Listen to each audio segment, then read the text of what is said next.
high tempo, but the idea was to try to get the liquid feeling of this, because if in the climaxes where you get these swells, if you get too intense in the left hand, it starts to sound like Brahms instead of French music and that kind of veil over it. So no matter what you do, try to have this veil over the sound, and also a lot of vowels and not consonants. I always tell students, play with vowels when you want to get this beautiful seamless legato. In this case, in the period of time it was written, it's a different sound than Chopin, it's a different sound than Brahms or Beethoven. It's its own unique palette of colors. Now there was one place in part one where I had gotten off the internet, I thought it was the ISMLP or whatever it's called, had what looked like an extra note. I didn't realize it was incorrect, but it had an appoggiatura note, a DC in measure 9, when all the recordings I looked into after that did not have that, so it had to be a typo or some kind of smudge that looked like a D. There's a mistake. Where I'm talking about is where he does this the first time.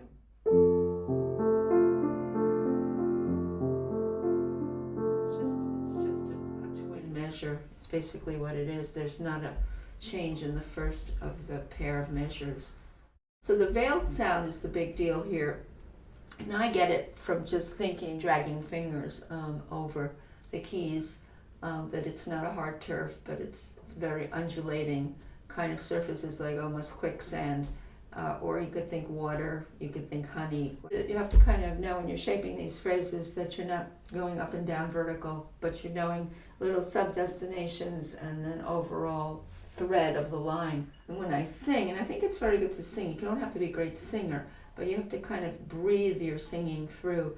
It's almost like, you're feeling these little undulations going through the phrases, so the phrases have little loops and curves in them. So, as far as the 2 against 3, which occurs twice in the course of the 2 pages, only twice. The second one is harder because you've got octaves and a note in between doing the triplet. When you have something like that, it's best to unlayer it a little and just play a triplet here, which under it would be.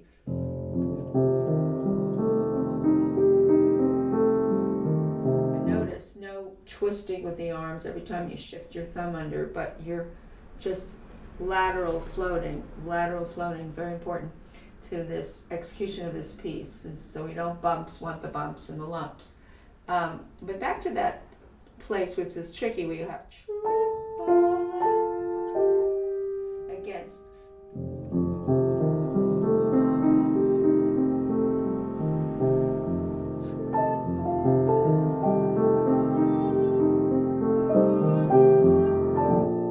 So I would suggest doing. So this left hand is very even. That's your conductor. And this is even in and of itself in that same meter.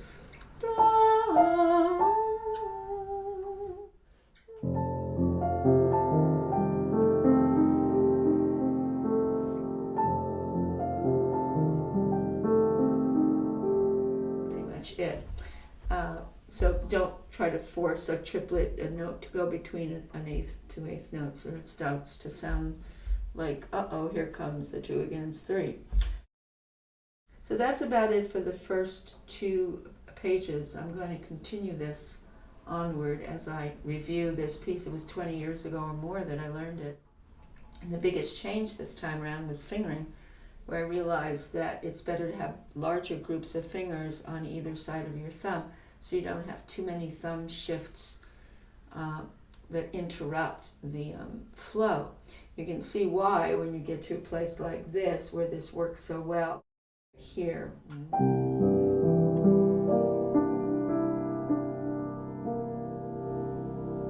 Because you have bigger chunks of notes to block out. And that always makes it better in terms of that not interrupting what the right hand is doing with any kind of intervening shifts, but longer groups of notes as much as possible. Here too, I changed it to 3-2-1, 3-2-1, not 4-2-1, 4-2-1. That's very, very awkward.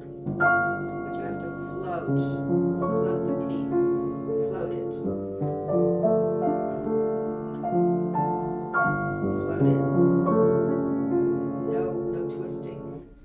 twisting. It's all floating this way.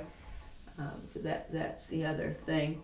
The pages to come are going to be a little easier until next to last page, because you have homophony here.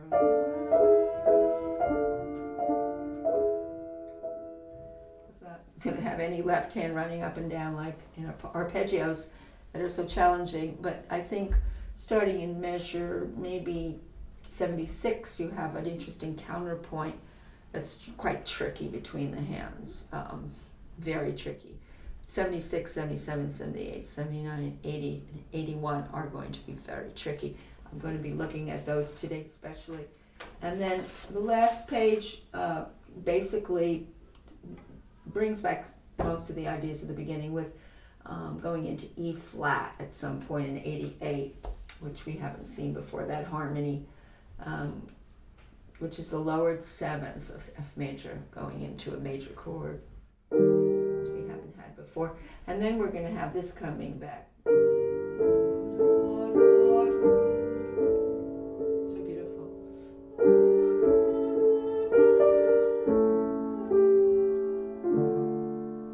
From there, you're pretty much home free to the end.